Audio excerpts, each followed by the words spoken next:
Ever wondered why those flashing lights on a police car hit you so hard in the gut, even before the siren kicks in? Why red and blue specifically, not green, not yellow, not purple? What makes this combo stop traffic in its tracks, every single time? Could it be pure science, or pure psychology? Or something way older than modern cars? Why does red scream danger while blue feels almost calm yet still grabs your eye? How far can you actually see the difference between those two colors? And why does this mix work better than almost anything else, day or night? Why do some states lean harder on blue alone? And what happens if you're colorblind? Let's break it down right here on Story Behind the Things.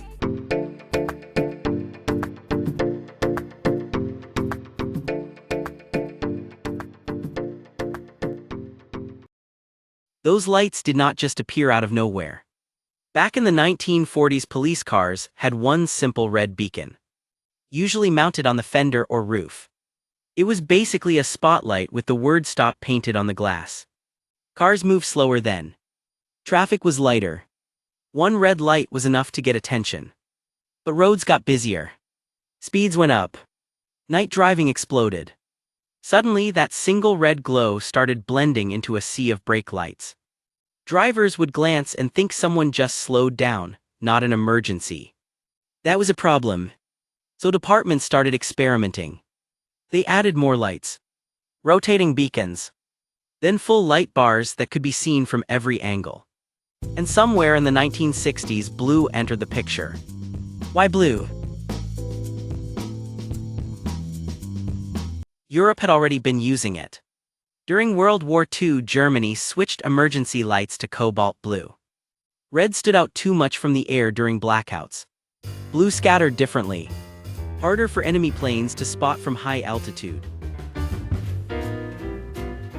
After the war, that blue tradition stuck around in a lot of countries.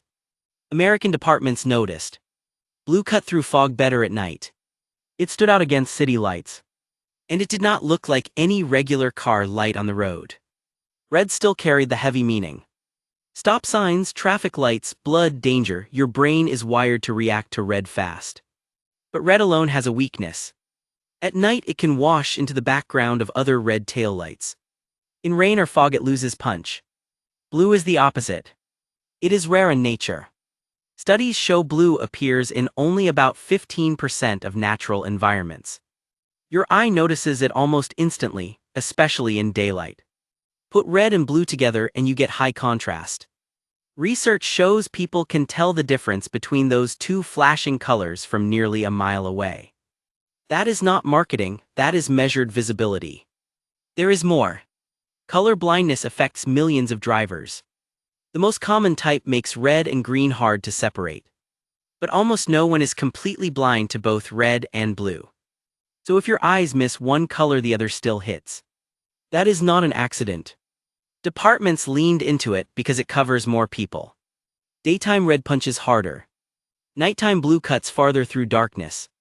Together they cover almost every lighting condition: fog, rain, bright sun, city glare. One study after another keeps landing on the same conclusion. Red and blue together beat single colors and most other combos for pure attention.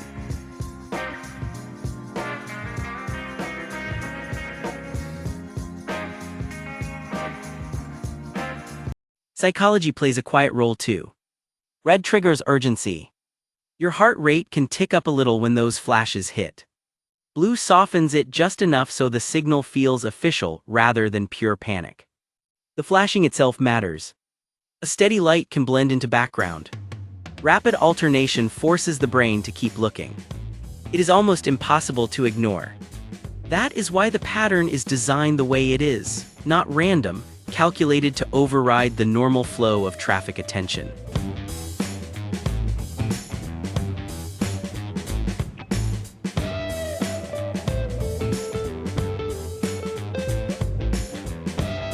Not every department uses the exact same mix. Some southern states lean heavier on blue, others keep strong red. A few places experimented with all blue for police so drivers instantly know it is law enforcement and not fire or ambulance. White lights often get added for extra punch. Amber shows up for utility or stationary work. But the core red and blue for marked police cars stays dominant across most of the country.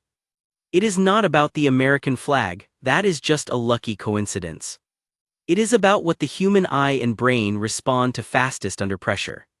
Think about the last time those lights appeared in your mirror. You probably checked your speed before the siren even reached you. That reaction is trained by decades of the same color language. Red means yield, blue confirms it is official. The combination has become a universal road signal in the United States. Other countries do it differently. Pure blue is common in Europe for all emergency vehicles. Some places use green for certain services. But here the red and blue pair one because it works across more eyes and more conditions. There is a practical side most people never notice. Modern LED bars can switch patterns. They can stay red only when the car is stopped to reduce glare for approaching drivers. They can go full flash when moving. Some agencies tested pure blue and found drivers spotted the red-blue mix farther and faster. One Virginia study showed the combination stayed visible longer when blue alone started to disappear at distance. Every second counts when an officer is racing to a call or trying to clear an intersection. So the real answer sits right in the middle of science, history, and human wiring. Red for the stop signal our brains already know. Blue for the contrast that cuts through everything else. Together they create a visual code that is hard to miss even if your eyes are imperfect or the weather is terrible. It started as a simple red beacon in the 40s, evolved through wartime lessons and traffic growth, and settled on a pair that still outperforms most alternatives decades later. Next time those lights flash behind you, remember it is not decoration. It is a carefully tested system designed to reach as many drivers as possible as fast as possible. And that's the surprising story behind one of the most ordinary things in our daily life. Thank you for watching. If you have suggestions for our next video, feel free to share them in the comments below. We'll be sure to give you an acknowledgement for your contribution. Thank you for joining us on this journey through the story behind the things. Don't forget to like, subscribe, and stay tuned for more stories woven through the smallest details.